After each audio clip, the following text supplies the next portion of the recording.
qizim tushundingmi? Qachondan beri sani qizing bo'lib qoldi? Sen aka ukalar qistalashib urishadigan bo'lib qoldilaringmi, a? Qani kim ekan, olib kelchi. Nargiz? Ha? Nargiz? Qattan taniysiz uni? Ha, 2002-yil. Faqat qizil ko'ylakda yuradi. G'appor akani qizi-da. 1 yil qoldi, ozgina sabr qiling, Dubayga ketamiz. Gромko'ya qo'y. Nima? Alo? Mohin ovozimi? Buni ham taniysizmi, aka? Bu ovozni unutib bo'ladimi? Hozir qo'raman. Aka? Aka? Kecha telefon qilsam-da ko'tarmaysan. Ukam-ku. Ha, aka. Zariku, meni indamadimi? Yo'q, nima deyish kerak? Ha, indamagan bo'lsa qo'yaver, mayli. Ha, ayting endi. Yo, uni ham taniyman demay faqat. Qo'y, nima qilasan eshitib. Bir-biringizga yarashib turishinglarni qara. Baxtingizga savol bo'lgim kelmayapti. Aka, aytasiz endi. Shunaqa narsa bo'lganding, kechqurun soat 1 da ya. Afsuski, ha.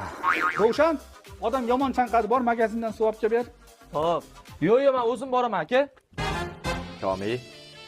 O'zim magazin bahona oldim kelaman-da. To'xta. Tanish atir. Komi, sira ham o'zgarmabsan. Sassiqcham. O'lvorlaring, dardlaring faqat qiz bo'lib qolibdi. O'g'il bola ham shunchalik babnik bo'ladimi? Kimdan o'rganyapsan o'zi? Aka, nima gap endi? Bizni davrimiz keldi. Bunisini 100% tanimaysiz. Instagramda topdik buni. Hozir chet elda yashaydi. Mana. Qani? Gap yo'q, lekin tanimadim. Yo, rostdan tanimadim. Tanimagan tanimayman deyman-da men. To'xtachi. Begi?